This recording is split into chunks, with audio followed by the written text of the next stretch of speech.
Hey guys, it's Manik here and welcome back to the channel. आज की video में हम बात करने वाले हैं एक चेकलिस्ट के बारे में जो फ्यूचर्स एंड ऑप्शंस ट्रेडिंग करने के पहले आपको डेफिनेटली देखना चाहिए। एफएनओ ट्रेडिंग आप सभी को पता होगा काफ़ी हाई प्रॉफिट्स दे सकता है, बट अगर आप अदर साइड से देखोगे तो उसमें रिस्क भी थोड़ा सा ज़्यादा ज़रूर होता है जब भी हम फ्यूचर्स एंड ऑप्शंस ट्रेडिंग की बात कर रहे हैं। So it's kind of a rule आप बोल सकते हो। अगर आपको हायर रिटर्न्स चाहिए तो आपको थोड़ा सा हायर रिस्क तो लेना ही पड़ेगा। बहुत ही कम इंस्टेंसेस होते हैं जहां पर आपको वेरी लो रिस्क के साथ वेरी हाई रिवॉर्ड्स मिलेंगे, ऑलमोस्ट नेग्लिजिबल या नॉन एग्जिस्टेंट भी आप बोल सकते हो, राइट। सो अगर आपको हाई रिटर्न्स चाहिए, वंस अगेन आपको हाई रिस्क भी जरूर लेना पड़ेगा। इसी वजह से एक चेकलिस्ट होना जरूरी होता है जब भी हम फ्यूचर्स एंड ऑप्शंस ट्रेडिंग की बात करें। आगे बढ़ने के पहले make sure to smash the like button below.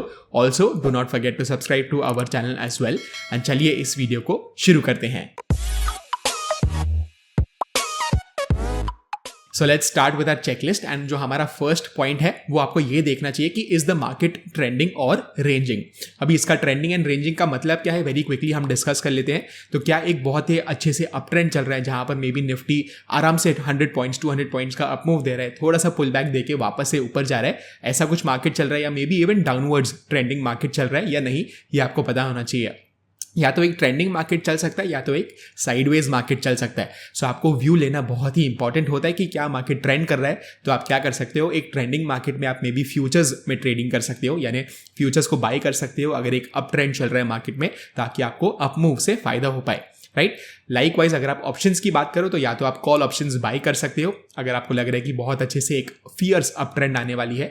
Likewise अगर आपको लग रहा है कि एक डाउनवर्ड्स ट्रेंड बहुत ही अच्छे से आने वाली है एंड एक ट्रेंड आने वाली है, साइडवेज मूवमेंट की यहाँ पर हम बात नहीं कर रहे हैं, आप क्या कर सकते हो, आप पुट बाइंग कर सकते हो। अगर हम ऑप्शंस की बात करें, लाइकवाइज आप शॉर्ट सेल कर सकते हो फ्यूचर्स में भी। अगर आपको एक डिसेंट रिस्क रिवॉर्ड भी चाहिए, आपके पास एक प्रॉपर रिस्क रिवॉर्ड का सिचुएशन है, यानी 100 पॉइंट्स का रिस्क है एंड आपको लग रहा है कि पोटेंशियली 200 पॉइंट्स का आपको रिवॉर्ड देखने को मिल सकता है, तो आप मे बी फ्यूचर्स में ट्रेडिंग कर सकते हो। ये तो हो गई एक ट्रेंडिंग मार्केट की बात। बट लेट्स से कि अगर आपका व्यू ये है कि मार्केट रेंज में है एंड रेंज में ही रहेगा फॉर द फॉरसीएबल फ्यूचर, आप क्या कर सकते हो, आप फ्यूचर्स को थोड़ा सा अवॉइड कर सकते हो। बिकॉज फ्यूचर्स में आपको या तो बहुत ही छोटे ट्रेड्स लेने पड़ेंगे, स्कैल्पिंग वाले ट्रेड्स लेने पड़ेंगे, जो बहुत ज़्यादा आपको कॉस्ट इनकर करना पड़ेगा। बिकॉज फ्यूचर्स में अगर आप देखोगे तो कॉस्ट जो करने के लिए है फ्यूचर्स वो थोड़े से हाई होते हैं। सो फ्यूचर्स में जनरली आई वुड रेकमेंड कि एक ट्रेंडिंग मार्केट में आपको फ्यूचर्स यूज़ करना चाहिए। अगर आपको ऐसा लग रहा है कि रेंजिंग मार्केट है तो futures I think once again आपको अवॉइड करना चाहिए। रेंजिंग मार्केट में आप क्या कर सकते हो, आप ऑप्शन बाइंग भी अवॉइड कर सकते हो। बिकॉज थोड़ा सा अगर मार्केट ऊपर जा रहा है नीचे जा रहा है, क्या होगा, ऑप्शंस के प्रीमियम तो डीके होते रहेंगे। सो यहाँ पर रेंजिंग मार्केट के लिए आप क्या कर सकते हो, मे बी आप ऑप्शन सेलिंग पे ज़्यादा फोकस रख सकते हो। सो अगर आपका थोड़ा सा माइल्ड बुलिश व्यू है, आप क्या कर सकते हो, आप पुट ऑप्शन सेलिंग पे ज़्यादा फोकस रख सकते हो। बिकॉज अगर मार्केट साइडवेज भी रहा, बहुत ही थोड़े से ऊपर गया या कुछ ऊपर गया भी नहीं नीचे भी नहीं गया, वहीं पर रह गया बहुत ही दिनों के लिए, आपको यही देखने को मिलेगा कि जो प्रीमियम्स है पुट ऑप्शन के वो भी डीके हो जाएंगे एंड आपको प्रॉफिट्स वैसे हो सकते हैं। लाइकवाइज आप कॉल ऑप्शन भी सेल कर सकते हो अगर आपका थोड़ा सा माइल्ड बेरिश व्यू है या आपको लग रहा है कि चलो एटलीस्ट मार्केट ऊपर नहीं जाने वाला है बहुत ज़्यादा, तो आप may be call option selling पे फोकस कर सकते हो।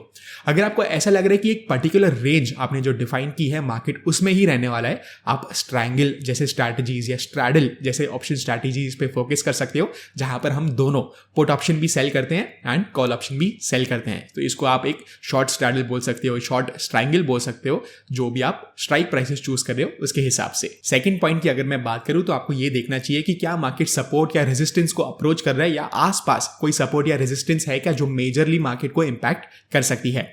सो यहां पर क्या हो सकता है, लेट्स से कि आपने फ्यूचर्स बाय किया एंड आपको क्लियरली देखने को मिल रहा है कि कुछ इंडिकेटर से या मे बी प्राइस एक्शन से आपको एक रेजिस्टेंस अपकमिंग देखने को मिल रहा है। सो आपको ये ध्यान में रखना है कि आपका फ्यूचर्स जो बाय पोजीशन है वो ऐसे हो सकता है कि अगर मार्केट उस रेजिस्टेंस से रिवर्स हो जाए, उस केस में आपके जो पोटेंशियल प्रॉफिट्स है वो डेफिनेटली कम हो सकते हैं। बिकॉज अगर मार्केट ने रेजिस्टेंस ले लिया और नीचे आ गया तो क्योंकि आपका फ्यूचर्स लॉन्ग है, वंस अगेन आपके प्रॉफिट्स कम हो जाएंगे। सो इस केस में आप क्या कर सकते हो, अगर आपने फ्यूचर्स में ट्रेडिंग की हुई है, बाइंग की हुई है एंड एक रेजिस्टेंस आते जा रहा है, आप very quickly trailing stop losses का यूज कर सकते हो या मे बी टारगेट रख सकते हो अपना रेजिस्टेंस पे। एंड जैसे ही आपको मे बी एक रिवर्सल साइन देखने को मिल रहा है, कुछ कंसोलिडेशन है या मे बी एक रिवर्सल, आपको कैंडलस्टिक पैटर्न देखने को मिल गया, चार्ट पैटर्न देखने को मिल गया, आप मे बी एटलीस्ट टेम्परेली अपने पोजीशन से एग्जिट कर सकते हो, ताकि आपको बहुत ज्यादा लॉस ना हो अगर एक रिवर्सल आता है उस रेजिस्टेंस से। तो लाइकवाइज सपोर्ट की अगर हम बात करें तो आप क्या कर सकते हो, सपोर्ट पे आने के टाइम आप मे बी वंस अगेन अपने शॉर्ट पोजीशंस को बुक कर सकते हो, देख सकते हो कि क्या वहां से एक रिवर्सल आ रहा है या उस सपोर्ट का ब्रेकडाउन आपको देखने को मिल रहा है। ये तो हो गई फ्यूचर्स की बात। ऑप्शंस में आप क्या कर सकते हो, आप मे बी हेजिंग यूज कर सकते हो, जो आप फ्यूचर्स में भी जरूर यूज कर सकते हो। सो लेट्स सी कि आपने कॉल ऑप्शंस बाय किए हैं, बहुत ही अच्छे से एक ट्रेंड आ रहा है मार्केट में एंड आपको देखने को मिल रहा है कि एक रेजिस्टेंस अप्रोच हो रहा है, जहां पर आपको ये लग रहा है कि मे बी रिवर्सल या थोड़ा सा स्टैग्नेशन आ सकता है। आप या तो क्या कर सकते हो, या तो कॉल ऑप्शन को बुक कर सकते हो, अपने प्रॉफिट्स को घर पे लेके जा सकते हो। अगर आपको ऑप्शन बुक नहीं करना है एंड मे बी आपको थोड़ा सा रिस्क लेना है, आप क्या कर सकते हो, आप इसको स्प्रेड बना सकते हो। यानी अगर आपने एक कॉल ऑप्शन को बाय किया हुआ है एंड आपको रेजिस्टेंस पे देखने को मिल रहा है, तो आप रेजिस्टेंस से थोड़ा सा दूर out of the money call option sell कर सकते हो। तो ये एक बुल कॉल स्प्रेड बन जाएगा, राइट। सो बुल कॉल स्प्रेड में आपके प्रॉफिट्स डेफिनेटली मिनिमाइज हो जाएंगे, बट आपको जो वो डर लग रहा था कि मे बी कंप्लीटली रिवर्सल आ जाएगा, उसका जो डैमेज है वो काफी हद से कम हो जाएगा, बिकॉज आपने ऑप्शन सेल करके जो आपने out of the money call option sell किया होगा, वहां से आपको और भी प्रीमियम्स देखने को मिल रहे होंगे, और भी प्रीमियम्स मिल जाएंगे बेसिकली। सो जो पोटेंशियल लॉस है वो आपका जरूर कम हो जाएगा। थर्ड पॉइंट की अगर हम बात करें तो आपको ये देखना है कि क्या आपका ट्रेड ट्रिगर हुआ है या नहीं, ट्रेड जो सेटअप है आपका क्या वो ट्रिगर हुआ है या नहीं। बहुत सारे ट्रेडर्स ऐसे ही प्रीएम्प्ट कर लेते हैं कि अगर वो ब्रेकआउट ट्रेडिंग यूज कर रहे हैं तो वो मे बी पहले से ही ट्रेड ले लेंगे in the anticipation of the breakout, and वो ब्रेकआउट के लिए रुकेंगे ही नहीं। तो आपको ये ध्यान में रखना है कि अगर आप फ्यूचर्स में ट्रेड कर रहे हो या ऑप्शन बाइंग कर रहे हो, आपको मोमेंटम की जरूरत है, एक ट्रेंड आनी चाहिए। रेंजिंग मार्केट्स में आपको बहुत ज्यादा पैसे नहीं मिलेंगे। सो जो आपने अपना सिस्टम डिवाइस किया हुआ है, डिजाइन किया हुआ है मोमेंटम के लिए, उसके लिए आपको रुकना है। एंड अगर आपका ट्रेड ट्रिगर होता है, सेटअप ट्रिगर होता है, तभी ही जाके आपको ट्रेड्स लेने चाहिए। फ्यूचर्स एंड ऑप्शंस में आपको हमेशा संभल के रहना है। फोर्थ पॉइंट की अगर मैं बात करूं तो that is risk reward. So risk reward भी हमेशा आपको ध्यान में रखना चाहिए। अगर आपको लग रहा है कि पोटेंशियली मेरा डाउन साइड का जो रिस्क है, एंड हम ऑप्शन बाइंग की या फ्यूचर्स बाइंग की बात करें, लेट्स से फ्यूचर्स की हम बात करें, तो फ्यूचर्स में अगर आपको लग रहा है कि चलो 100 पॉइंट्स का डाउन साइड आ सकता है, बट मुझे ये लग रहा है कि 200 पॉइंट्स का अपसाइड भी आ सकता है। सो इस केस में क्या हो गया, रिस्क मेरा 100 पॉइंट्स का है वर्सेस रिवॉर्ड की अगर मैं बात करूं तो वो 200 पॉइंट्स का है। सो ये एक फेवरेबल रिस्क रिवॉर्ड है, यानी मैं 1 रुपी रिस्क कर रहा हूं 2 रुपीज जनरेट करने के लिए पोटेंशियली। सो ये अगर एक हायर प्रोबेबिलिटी ट्रेड आप इसको बना सकते हो, तो ओवर टाइम आपका जो सिस्टम है वो प्रॉफिटेबल होगा, बिकॉज जब भी आप लूज करोगे आप सिर्फ 1 रुपी लूज करोगे, वर्सेस जब भी आप गेन करोगे आप 2 रुपीज गेन करोगे। रिस्क रिवॉर्ड अगर आप ऑप्शंस के पर्सपेक्टिव से देखोगे तो ऑप्शन बाइंग में आपको बहुत ही अच्छा रिस्क रिवॉर्ड देखने का मिल सकता है, बट आपको ये ध्यान में रखना है कि probability of profit option buying में थोड़ा सा कम होता है, एंड आपको बहुत ही अच्छे से एक ट्रेड सेटअप की जरूरत है, एक मोमेंटम की जरूरत है, तभी जाके ऑप्शंस बाइंग में आपको बहुत अच्छा रिस्क रिवॉर्ड मिल सकता है। ऑप्शन सेलिंग की अगर मैं बात करूं तो प्रोबेबिलिटी ऑफ प्रॉफिट बहुत ही हाई होता है generally speaking. So risk reward अगर 1:1 भी होता है या 1:1.5 भी होता है तो भी चलेगा, you can definitely go had with option selling. Fifth point की अगर मैं बात करूं तो आपको ये पता होना चाहिए कि कितना कैपिटल आप रिस्क कर रहे हो अपने ट्रेड्स में। सो जनरली बहुत सारे अगर आप एक्सपर्ट्स को सुनोगे, जो भी बहुत मार्केट वेटरन्स है, स्पेशली अमेरिकन ट्रेडर्स जिन्होंने मिलियंस ऑफ डॉलर्स कमाए हैं ट्रेडिंग करके, ऑलमोस्ट सारे ट्रेडर्स का मानना है कि 1 to 2% से ज्यादा रिस्क आपको पर ट्रेड नहीं लेना चाहिए। सो अगर आपका कैपिटल लेट्स से 10,000 है, सो उसका 1% कितना हो गया, just approximately around 100 rupees, right. So अगर आपका 10,000 का कैपिटल है, आपको 100 रुपीज से ज्यादा रिस्क आइडियली नहीं लेना चाहिए। अगर आपका कैपिटल और भी बड़ा है, यानी लेट्स से 1 लाख का कैपिटल है या 10 लाख का कैपिटल है, अकॉर्डिंगली आपको 1% कैलकुलेट करना है, यानी 1 लाख का 1% is 1000। So every single trade में 1000 या मैक्स 2% का भी अगर आप रिस्क ले रहे हो तो 2000 से ज्यादा रिस्क आपको नहीं लेना चाहिए। इससे क्या होगा, जो आपके ड्रॉडाउन फेजेस आते हैं, कभी कभार लॉसेस होते हैं 1 महीनों के लिए, 2 महीनों के लिए, 3 महीनों के लिए, वो आप कंट्रोल में रख पाओगे, एंड बहुत ही ज्यादा आप अकाउंट साइज को रिड्यूस नहीं करोगे लॉसेस के टाइम। सो ये बहुत ही इंपॉर्टेंट होता है एक साइकोलॉजी पर्सपेक्टिव से एज वेल एज प्रॉफिटेबिलिटी के पर्सपेक्टिव से। सिक्स्थ पॉइंट की अगर मैं बात करूं तो वो आपको ये ध्यान में रखना है कि क्या आप अपना ट्रेडिंग प्लान को फॉलो कर रहे हो रिलीजियसली या नहीं। सो ट्रेडिंग प्लान में क्या क्या चीजें आ सकती है, पोजीशन साइजिंग आ सकती है, रिस्क मैनेजमेंट आ सकती है, जर्नलिंग आ सकती है कि आप अपने मिस्टेक्स को देख रहे हो, सुधार रहे हो एवरी सिंगल मंथ। अगर आप कोई मिस्टेक कमिट करते हो तो एटलीस्ट 1 या 2 महीने आपको वो मिस्टेक को देना चाहिए, उसको करेक्ट करना चाहिए।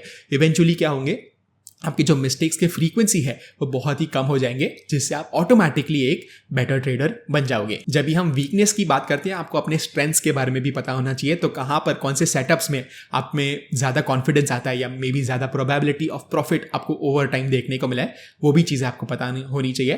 तो आपके पास सब चीज़ें रेडी होती है, यानी ये setup is very profitable for you, तो इस पर आप अटैक कर सकते हो, इसमें ट्रेड ले सकते हो, बिकॉज आपका जो प्रोबेबिलिटी ऑफ प्रॉफिट है वो comparatively on the higher side है। लाइकवाइज अगर आपका कोई दूसरा सेटअप है जो आपका वीक सेटअप है, यानी आप मे बी उसको अच्छे से ट्रेड नहीं कर सकते हो, आप मे बी उसमें पोजीशन साइज बहुत ही कम कर सकते हो, मे बी इवन एक्सक्लूड करने की कोशिश कर सकते हो उस ट्रेड सेटअप को। ऑल्सो आपको ध्यान में रखना है कि एक ट्रेडिंग प्लान में जो एक्सपेक्टेशंस आप रखते हो, may be your expectation is कि आप 2 या 3% एवरी सिंगल मंथ कमाने की कोशिश करो, which is possible, right. But अगर आप बहुत ही ज़्यादा हाई रख दोगे एक्सपेक्टेशंस को, may be every single month आपको 10% 15% ऑन योर ट्रेडिंग कैपिटल आपको कमाना है, वो थोड़ा सा ऑन दी हायर साइड हो सकता है, यानी डिफिकल्ट हो सकता है, राइट। सो बहुत ही कम ट्रेडर्स होते होंगे जो 10-15% कंसिस्टेंटली मंथ ऑन मंथ कमा सकते हैं, एंड आपको उतना दूर जाने के लिए उतना रिस्क भी लेना पड़ेगा। सो अगर आप 10-15% कमाना चाहते हो, आपको मे बी उससे ज़्यादा रिस्क भी लेना पड़ेगा accordingly, which can play with your psychology as well. So always keep in mind, expectations को चेक में रखना है, पोजिशन साइजिंग इन चेक रखना है, risk management should be good, trading setup should be good, once again strengths and weaknesses के बारे में भी आपको पता होना चाहिए। सो ये था वो चेकलिस्ट, हमने 6 पॉइंट्स के बारे में बात की, एंड होपफुली आपको बहुत वैल्यू मिली होगी इस वीडियो से। अगर आपको वीडियो अच्छा लगा, make sure to smash the like button below. Also do not forget to subscribe to our channel if you have not already, and मैं आपको मिलता हूं अगले वीडियो में। Bye bye.